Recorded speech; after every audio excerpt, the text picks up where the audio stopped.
Bismillahirrahmanirrahim. Assalamualaikum warahmatullahi wabarakatuh.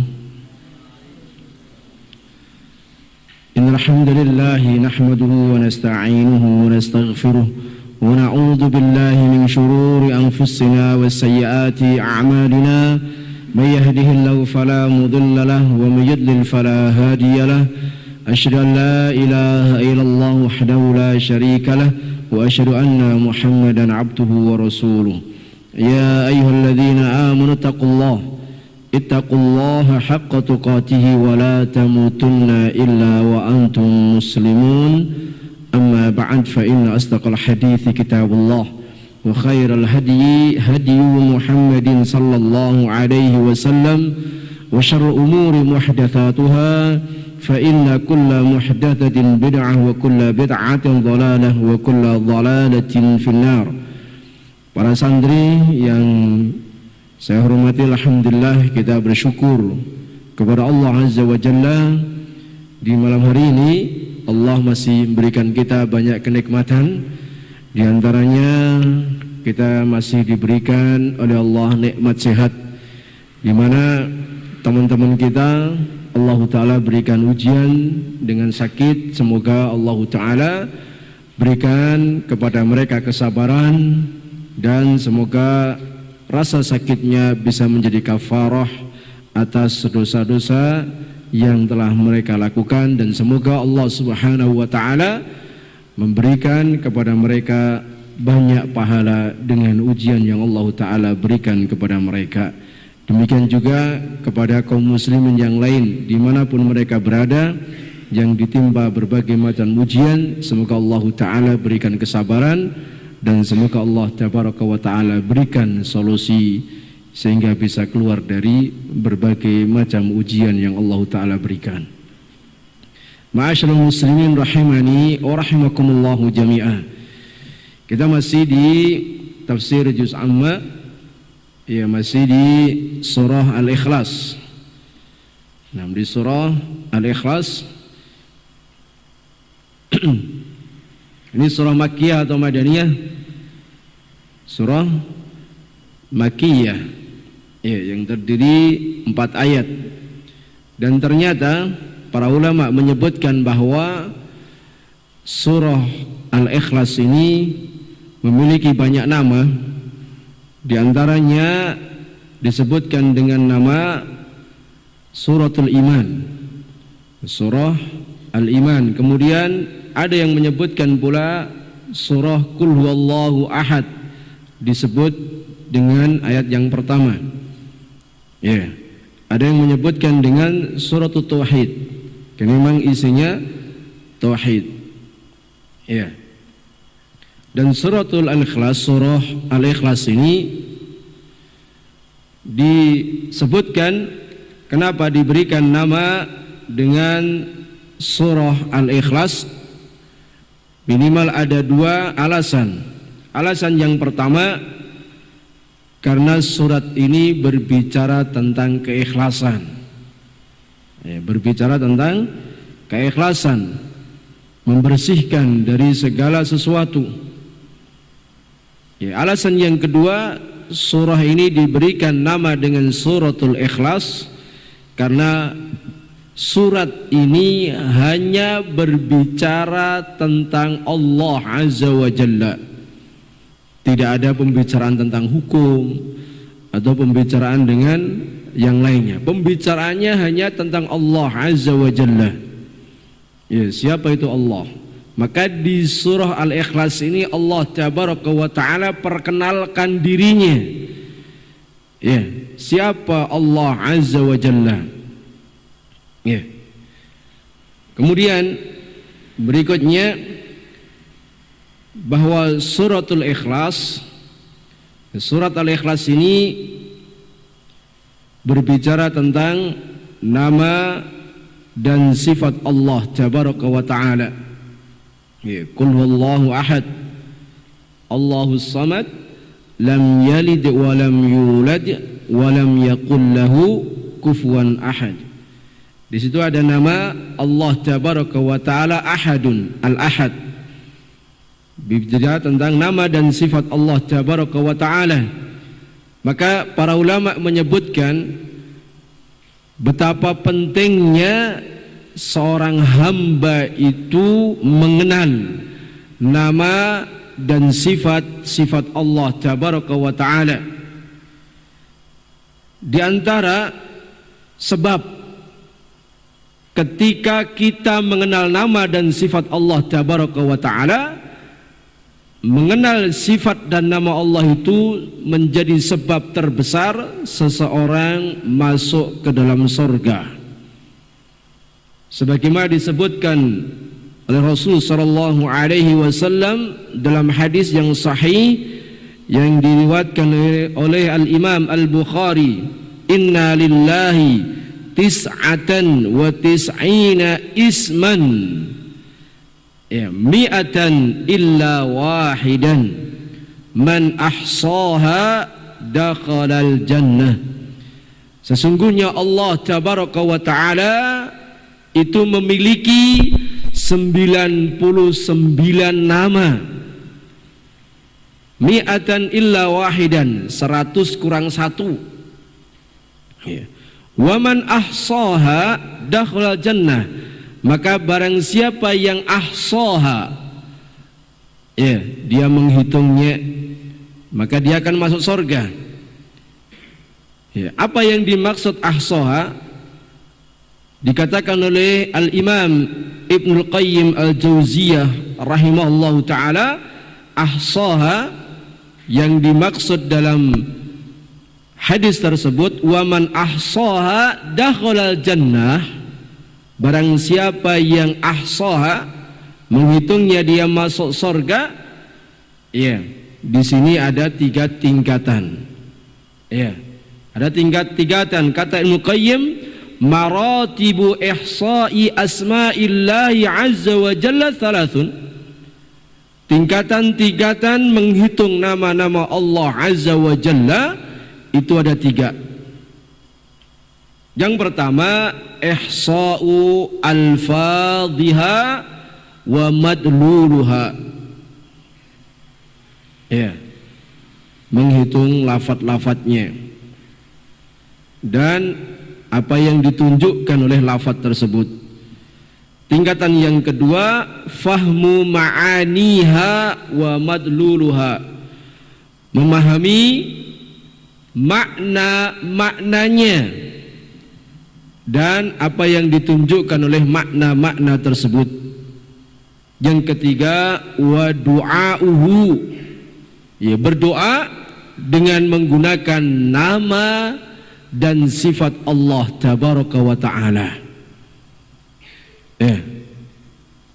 Sebagaimana Allah Subhanahu wa Ta'ala sebutkan di surah Al-A'raf ayat yang ke-180, walillahil asmaul husna fad'uuhu biha. Dan Allah Subhanahu wa Ta'ala itu memiliki nama-nama yang baik, maka Allah perintahkan fad'uuhu biha, maka serulah Allah, berdoalah kalian kepada Allah dengan nama-nama yang baik itu. Dengan 3 tingkatan. Tingkatan pertama apa? Ihsa'u al-fadhiha wa madluluha, menghitung lafaz-lafaznya. Yang kedua, memahami makna-maknanya. Yang ketiga, berdoa dengan nama-nama itu. Wa man ahsaha dakhalal jannah, barang siapa yang dia ahsaha dakhalal jannah, dia akan masuk ke surga. Kemudian yang kedua, pentingnya seorang hamba mempelajari, mengenal nama dan sifat-sifat Allah yang mulia. Yang kedua, aslu kulli ibadah, bahwa nama dan sifat Allah itu adalah aslun, pokok setiap peribadatan. Disebutkan ma'rifatu asli al-imtithali awamir wajtinabin nawahi. Ya, bahwa mengenal nama dan sifat Allah tabaraka wa taala itu adalah aslun, satu pondasi, satu dasar. Ya, menjalankan perintah. Orang ketika menjalankan perintah tidak mengenal nama dan sifat Allah, ini tidak akan istiqomah. Ya, dia tidak kenal Allah, gimana mau menjalankan perintah? Demikian juga wajtina bin nawahi, ketika menjauhi larangan-larangan Allah, ketika dia tidak kenal nama dan sifat Allah tabaraka wa ta'ala, gimana mau menjauhi? Ya. Terlebih orang yang sama sekali tidak mau belajar, ya, sehingga mudah sekali meninggalkan perintah, mengerjakan larangan. Bahkan sampai kadang ketika kita melihat hal yang begitu besar sekali itu larangan, itu dianggap sebagai perkara tauhid. Jelas itu larangan. Iya. Bahkan sampai bagi yang akalnya masih sehat, hal itu enggak masuk akal, masa kayak gitu. Iya. Coba sekarang ketika orang rebutan tai kebu, masuk akal? Tidak masuk akal. Coba ketika rebutan bekas makan apem dari orang yang dianggap orang yang memiliki berkah, apem digigit, setelah itu dikasihkan orang lain. Jadi rebutan. Apa alasannya? Karena mendatangkan berkah. Ya, dari siapa? Dari orang tadi. Entah dianggap sebagai kiai lah, sebagai wali dah. Ya. Nah, kemudian yang berikutnya kata beliau, wala yamtathilu ma yuhibbuhu illa man 'arafa Allah. Ya. Seseorang tidak akan menjalankan suatu perintah apa yang dicintai oleh Allah tabaraka wa taala kecuali man 'arafa Allah, kecuali orang-orang yang 'arafa, mengenal Allah. Dia ngerjakan perintah itu karena dia kenal Allah. Dia meninggalkan larangan karena kenal Allah tabaraka wa taala. Yeah. Makanya ketika seorang itu betul-betul mengenal Allah tabaraka wa ta'ala, sampai dipaksa pun dia tidak akan melakukan hal itu. Ya. Sampai nyawa jadi taruhannya pun dia tidak akan melakukan itu. Sebagaimana satu contoh kisah tentang hadis Dzubab. Ya. Hadis tentang lalat, seseorang itu masuk surga karena lalat, masuk neraka karena lalat. Ya. Kemudian berikutnya, di antara pentingnya seseorang mengenal nama dan sifat Allah Azza wa Jalla, min a'dhamil asbabi li ijabati du'a. Ya, mengenal nama dan Allah itu menjadi sebab terbesar untuk dikabulkan doa. Ya, karena apa? Diperintahkan ketika kita berdoa untuk menggunakan nama dan sifat Allah Azza wa Jalla. Bahkan orang yang tidak berdoa pun akan diancam. Ya. Allah tabaraka wa ta'ala perintahkan kepada hambanya agar berdoa dengan menggunakan nama-nama Allah. Walillahil asma'ul husna fad'uuhu biha. Dan Allah subhanahu wa ta'ala itu memiliki nama-nama yang baik, maka berdoalah kalian kepada Allah dengan menggunakan nama dan sifat Allah tabaraka wa ta'ala yang baik itu. Ya. Maka siapa yang enggak mau berdoa kepada Allah tabaraka wa ta'ala, Allah subhanahu wa ta'ala berikan ancaman, wa qala rabbukum ud'uni astajib lakum innal ladzina yastakbiruna an ibadati sayadkhuluna jahannama dakhirin. Dan Rabb kalian telah berfirman, ya, berdoalah kalian kepadaku, pasti aku akan kabulkan permintaan kalian. Kemudian setelah diperintah kok tidak mau, apa akibatnya?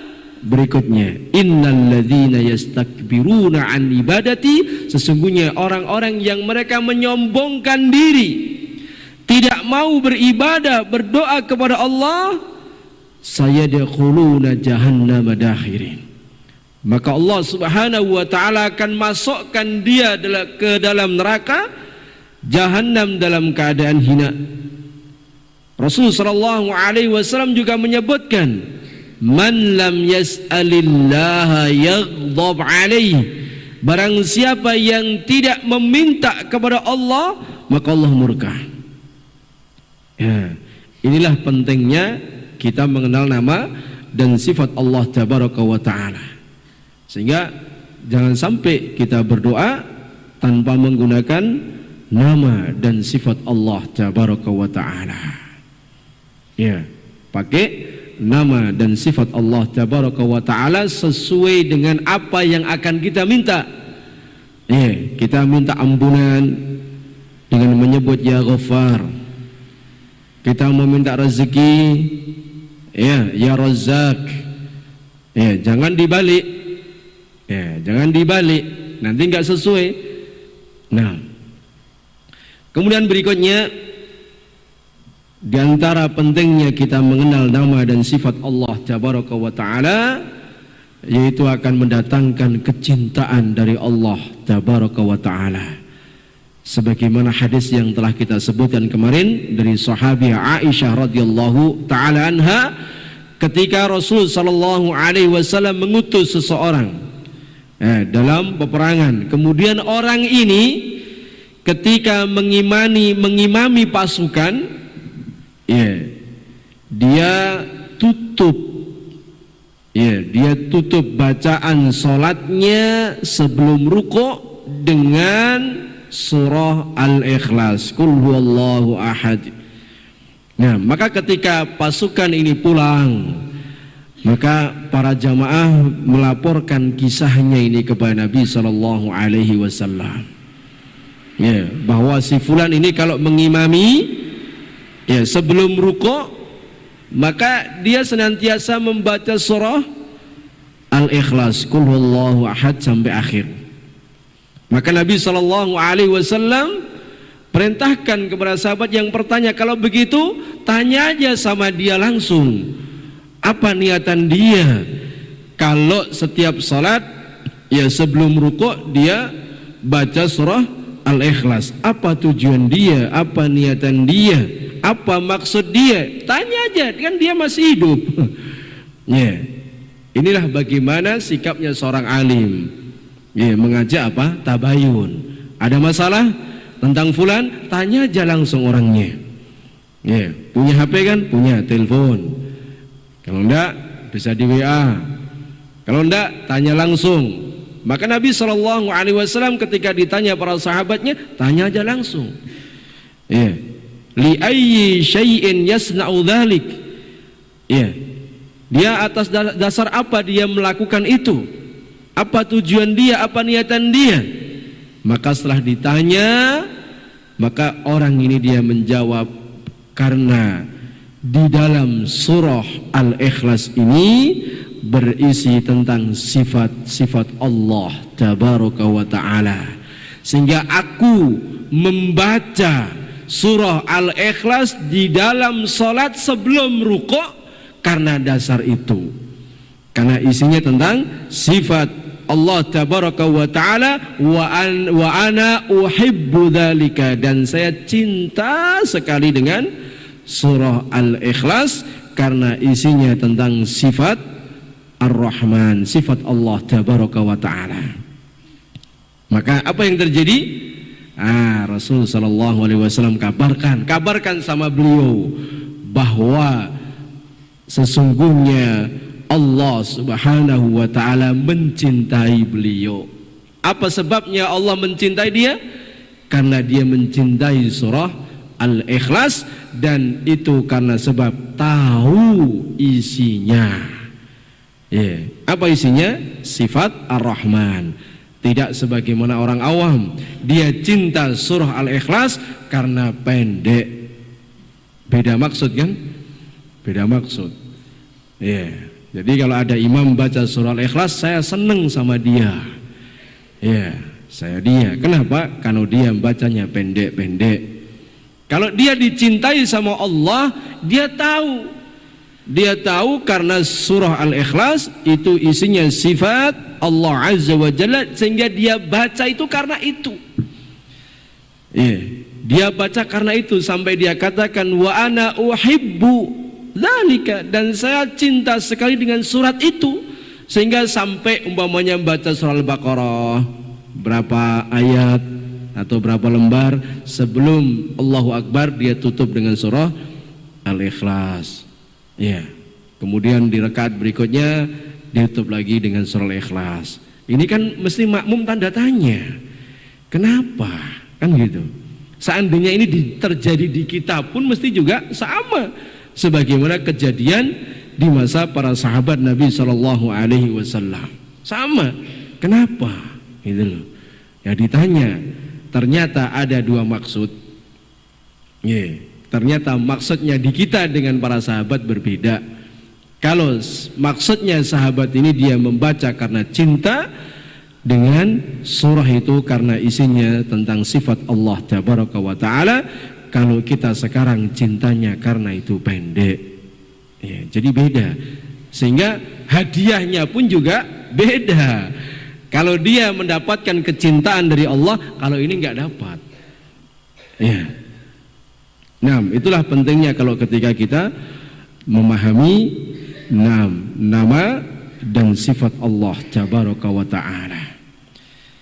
Jamaah rahimani wa rahimakumullahu jami'a. Berikutnya di dalam surah Al-Ikhlas ini,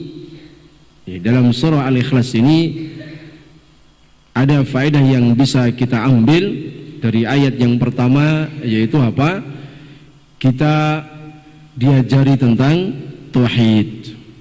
Karena tadi ada yang menamakan surah tauhid, jadi tentang tauhid. Mengenal Allah Tabaraka wa Ta'ala, ifradullahi bil ibadah, mengesahkan Allah Tabaraka wa Ta'ala dalam perkara ibadah. Dan ini memang Rasul Shallallahu Alaihi Wasallam sendiri mengajari para sahabatnya yang junior maupun yang senior, diajari perkara tauhid.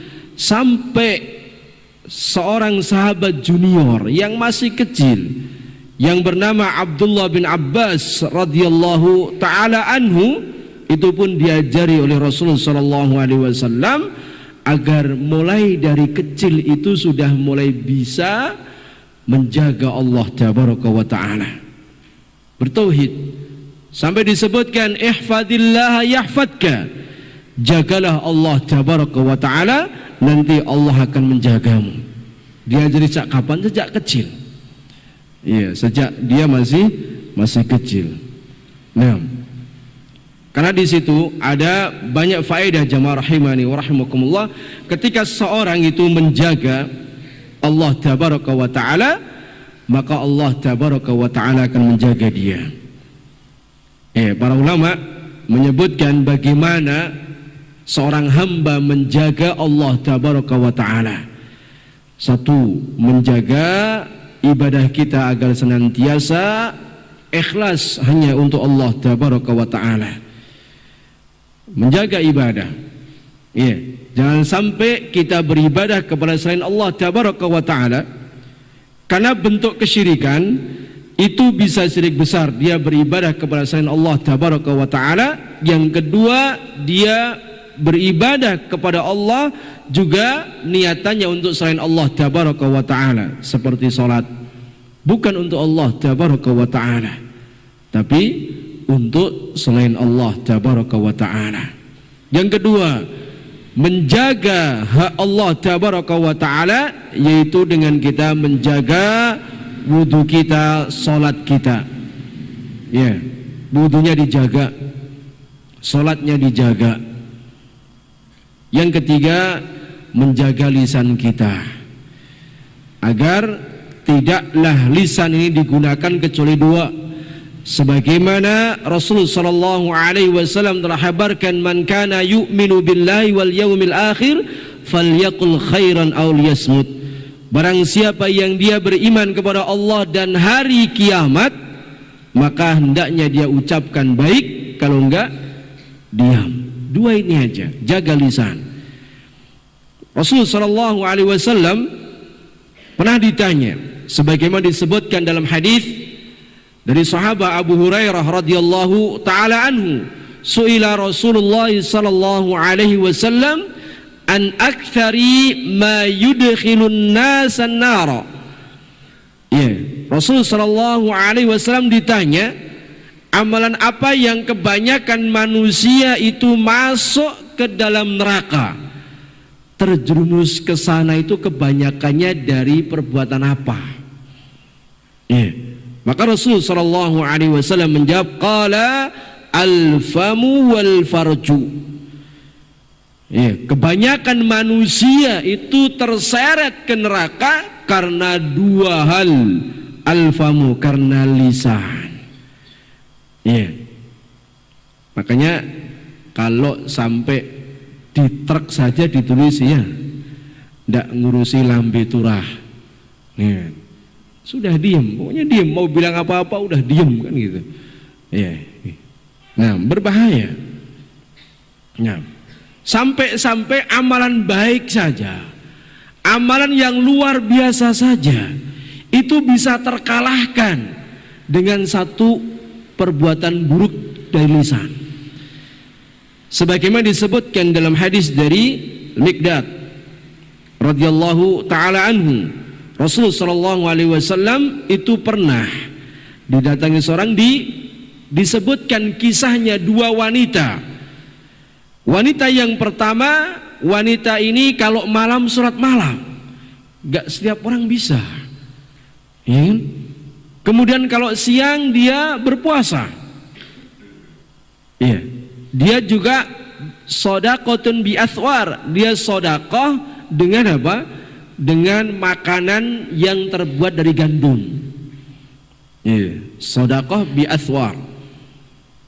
Nah, kemudian waktu di jironah bilisan, akan tapi dia seneng ganggu tetangganya dengan lisan.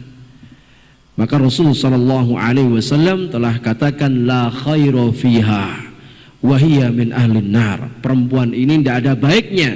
Coba kalau kita lihat luar biasa, sholat malam bisa istiqomah. Coba kalau antum diceritai, si fulanah itu sholat malam bisa menjaga sudah 15 tahun. Coba gimana antum? Adanya cuman geleng-geleng kan. Aku aja sebulan aja ndak betah, ya 15 tahun.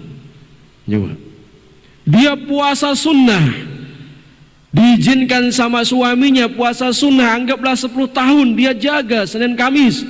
Gimana antum? Luar biasa, malam sudah sholat malam. Ya, apalagi seorang perempuan loh. Ya, siangnya dia puasa. Kalau dia punya uang dia sedekah. Coba, Masya Allah. Kalau dia aja kayak gitu, kalau nggak masuk surga gimana? Dia aja seperti itu nggak masuk surga, lah gimana kita, kan gitu mesti. Ya. Ternyata jamaah hadakumullahu jami'ah, amalan yang kelihatannya dipandang manusia istimewa. Ya. Istimewa, sholat malam, puasa sunnah, amalan sunnah. Sebab amalan sunnah ini tidak semua orang diberi kemudahan bisa menjaga dan istiqomah. Kalau amalan wajib mungkin orang terdorong karena kewajiban. Sebab amalan sunnah ini orang zaman sekarang itu pemahamannya kebalik dengan di zaman para sahabat. Kalau zaman sekarang itu pemahamannya yang dibalik, yang di belakang. Sunnah itu dikerjakan dapat pahala, ditinggalkan nggak berdosa. Kalau sekarang yang diambil di mana? Yang belakang. Kan nggak dosa. Ya kan, ya sunnah biasa ditinggalkan. Kalau di zaman para sahabat enggak, jangan sampai ada satu sunnah Rasul pun yang terluput, tidak dikerjakan. Loh, perempuan ini apa? Punya kelebihan, amalan-amalan sunnah dia kerjakan. Ya, sholat malam, dia sedekah, dia puasa. Coba 3 amalan sunnah bagi wanita, tapi terkalahkan dengan satu kejelekan. Dia mengganggu tetangganya dengan lisan. Dia mengganggu orang-orang di sekitarnya dengan lisan. Enggak nyaman hidup sama dia. Kata Rasul sallallahu alaihi wasallam tegas, la khaira fiha, tidak ada baiknya wanita ini. Wahia min ahlin nar, dan dia kelak di neraka, dia di akhirat termasuk penghuni neraka karena lisan. Ya. Yang kedua, kebanyakan manusia itu masuk neraka karena al-farju, karena kemaluan, karena syahwat. Ya. Terlebih di zaman kalian. Ya. Sekarang banyak orang-orang, jangankan anak-anak SMA, anak SMP nggak punya pacar itu nggak modern. Ya. Nah, maka beruntung bagi kalian. Ya, beruntung. Antum diberikan nikmat, belajar di ma'had, tidak kenal dunia luar, ya, hanya ibadah dan ibadah. Nah, ternyata ketika seseorang di masa-masa muda, masa-masa kecil, dia tumbuh dalam peribadatan kepada Allah Tabaraka wa Ta'ala, banyak sekali faedah yang dia akan dapatkan nanti. Baik faedah untuk dirinya sendiri maupun untuk anak keturunan. Ketika seseorang tumbuh dalam peribadatan kepada Allah Tabaraka wa Ta'ala dari usia muda, maka dia akan mendapatkan faedah untuk dirinya sendiri. Allah Subhanahu wa Ta'ala akan menjaga dirinya, menjaga fisiknya, menjaga akalnya, menjaga hartanya, bahkan menjaga keturunannya. Allah kirim malaikat sebagaimana disebutkan di surah Ar-Ra'd ayat 11, lahu mu'aqibatum min baini yadayhi wa min khalfihi yahfadunahu min amrillah. Ya, setiap manusia itu ada malaikat yang bergiliran untuk menjaga orang-orang yang beriman dari depan maupun belakang. Allah jaga, ya, jaga dari hal-hal yang berbahaya, ya, yang berbahaya, baik itu dari bahayanya setan, dari jin, maupun bahayanya dari manusia, bahaya dari binatang buas, ya. Kecuali memang Allah Tabaraka wa Ta'ala takdirkan menjatah dia hari itu dia kena, baru Allah Subhanahu wa Ta'ala kirim malaikat untuk menjaga orang-orang yang beriman. Nah, sebagaimana disebutkan oleh Al-Imam Mujahid radhiyallahu ta'ala anhu, kullu abdin muslim, setiap hamba yang muslim nanti akan dijaga oleh malaikat fi naumihi, di tidurnya, bahkan wa fil istiqadhihim, di saat mereka bangun, ya, dijaga dari jin, dijaga dari kejahatan manusia, ya, dijaga dari binatang-binatang yang berbisa. Ini penjagaan yang Allah Ta'ala berikan kepada orang-orang yang beriman, yang senantiasa dia berusaha menjaga syariat Allah Tabaraka wa Ta'ala, tumbuh di atas peribadatan kepada Allah Tabaraka wa Ta'ala. Ya. Kemudian faedah yang kedua, ketika seseorang tumbuh dalam peribadatan kepada Allah Tabaraka wa Ta'ala, maka Allah Subhanahu wa Ta'ala akan menjaga dia di saat usia tua. Tua dijaga. Ya, ini balasan dari Allah Tabaraka wa Ta'ala. Allah berikan secara langsung di dunia. Ketika dulu waktu usia dia masih usia anak-anak, remaja, ya, usia-usia dewasa dia tumbuh di atas ibadah kepada Allah Tabaraka wa Ta'ala, maka di usia tua harusnya lemah, ya, penuh kelemahan. Allah Subhanahu wa Ta'ala jaga, harusnya lemah jadi enggak lemah, ya, sebagaimana disebutkan oleh Ibnu Rajab Al-Hambali rahimahullahu ta'ala. Beliau menyebutkan bahwa sebagian para ulama itu memiliki umur lebih dari 100 tahun, ya, lebih dari 100 tahun, tetapi apa, masih memiliki kekuatan dalam hafalannya, kekuatan yang enggak pikun. 100 tahun, ya. Sampai kemarin kita jumpai, kemarin malam, ya, kita jumpai ada mbah-mbah sudah berusia 104, ya, tapi nggak bisa apa-apa, ya, minum 1 sendok aja udah repot, ya. Ini kan dia minta kepada kita untuk ngeruqyah, ya. Biasanya kalau ngeruqyah nggak bisa apa-apa itu kan tujuannya jelas, ya, nggak usah kita sebutkan kan, nggak bisa apa-apa, tujuannya jelas. Ya. Baik. Nah, 100 tahun, ya. Tapi Allah Ta'ala berikan dia kekuatan, para ulama. Kenapa? Karena di usia dari kecil, lihat bagaimana para ulama sebelum 10 tahun sudah hafal Quran, ya. Mayoritas dari para ulama itu sebelum 10 tahun sudah hafal Quran. Setelah itu mereka belajar ilmu-ilmu ringan, ya, menghafal matan-matan, ya, kemudian tambah lagi, ya. Di usia mereka dari usia sejak kecil sampai usia remaja, sampai mereka berkeluarga, mereka tumbuh di atas peribadatan kepada Allah Tabaraka wa Ta'ala. Maka buahnya di usia tua, mereka baru panen. Apa? Allah berikan dia kekuatan, baik fisiknya maupun kekuatan hafalannya. Nah, sampai disebutkan, ya, oleh sebagian para ulama, hadhihi jawarihu hafidnaha 'anil ma'asi. Apa sebabnya di usia tua masih roso, ya, enggak sakit-sakitan, ya, bahkan sampai disebutkan lebih dari 100 tahun itu loncatannya tidak kalah dengan anak muda, ya.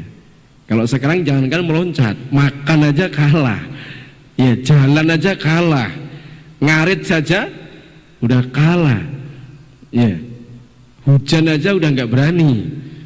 Nah, ini kuat, 100 tahun masih bisa loncat, sampai disebutkan sampai loncatannya apa? Tidak kalah dengan yang masih muda. Apa sebabnya? Hadhil jawarihu hafidnaha 'anil ma'asi. Sebab fisik kami, baik dari mulai anggota kepala, anggota badan, sampai kaki, kami jaga dari perbuatan-perbuatan maksiat. Bisa jadi usia 40 sudah mulai kurang pendengaran. Karena apa? Sering rungokke hal maksiat. Bisa jadi usia-usia yang sudah ini, bisa jadi mata mulai kabur karena juga faktor itu, ya. Bisa jadi karena sering sakit juga karena faktor kemaksiatan. Banyak faktor-faktornya, ya. Ini sebabnya kenapa sampai usia, apa rahasianya? Mesti kan orang tanya, ya, apa rahasianya kok usia segitu kok masih sehat, man? Sebagaimana kemarin kita ditanya waktu di di Pucang Sabut itu, ada mbah-mbah umur 84 tahun tapi adzannya seperti anak muda, ya, jalannya betul masih sehat sekali, ya, sehat sekali. Sampai ada yang nanya, "Mbah, rahasianya apa?" Ya, tanya. Ini 100 lebih juga seperti itu. Nah, rahasianya dia jaga anggota fisiknya dari kemaksiatan. Nah, kapan? Fisighar, di usia masih muda, masih kecil, dijaga. Sehingga apa? Buahnya hafizahullahu alaina fil kibar. Sehingga Allah Tabaraka wa Ta'ala menjaga fisik kita di saat kita sudah tua. Ya. Nah, tapi lawannya, sebaliknya, sebagaimana disebutkan oleh sebagian para ulama, inna hadhihi dhayya'allahu fi sighari. Ya, orang yang di usia tuanya dia sakit-sakitan, kemudian sampai jadi pengemis. Apa sebabnya? Sebabnya sampai disebutkan apa? Wa inna hadhihi dhayya'allahu fi sigharihi, karena fisik ini dulu di waktu masa muda itu dipakai untuk menyia-nyiakan Allah Tabaraka wa Ta'ala. Salat enggak, baca Quran enggak bisa. Iya. Sama Allah aja seingatnya, masih mending seingatnya enggak pernah ingat. Ya. Apa akibatnya? Akibatnya dhayya'ahullahu fi kibarihi. Akibatnya maka Allah Ta'ala sia-siakan dia di usia tua. Ya, di usia tua. Ya, jadi pengemis, sakit-sakitan, sampai mungkin orang-orang saja menghinakan dia. Apalagi Allah Tabaraka wa Ta'ala, Allah hinakan dia, Allah sia-siakan dia karena gara-gara apa? Gara-gara dulu di waktu sehat, di waktu kuat, dikasih banyak kenikmatan, dia pakai untuk menyia-nyiakan Allah. Padahal semua nikmat itu datang dari Allah, tapi nikmatnya tidak dipakai untuk mendekatkan diri kepada Allah, tapi justru nikmat itu dipakai untuk melupakan Allah Tabaraka wa Ta'ala. Ya masih muda, tulan, ya, tulan. Sholatnya kapan? Nggak ingat, padahal nggak pernah ingat. Ya, baca Qurannya nggak bisa. Ya, nggak bisa. Jangankan Iqra 6, Iqra 1 aja nggak bisa. Ya, belum pernah baca Iqra. Ya, apalagi baca Quran. Terlebih di zaman sekarang, jemaah. Orang tua itu lebih senang anaknya itu bisa nyanyi dibandingkan bisa ngaji. Iya enggak?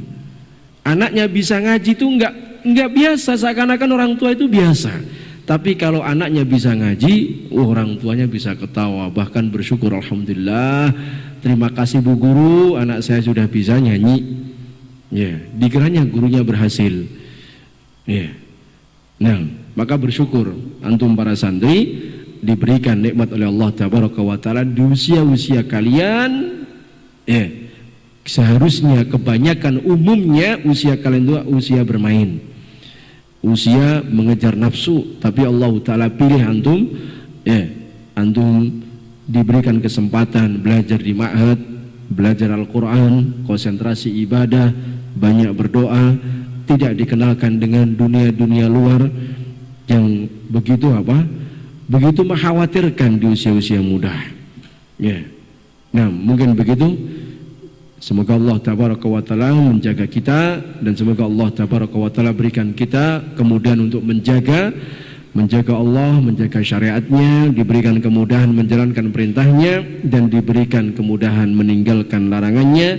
Dan semoga Allah Tabaraka wa Ta'ala terus senantiasa berikan kita keistiqomahan di dalam menjalankan ketaatan kepada Allah Tabaraka wa Ta'ala sampai di akhir hayat, dan semoga Allah Ta'ala tutup akhir hayat kita dengan husnul khatimah. Wallahu ta'ala a'lam bisawab. Subhanakallahumma wa bihamdika asyhadu an la ilaha illa anta astaghfiruka wa atubu ilaik. Assalamualaikum warahmatullahi wabarakatuh.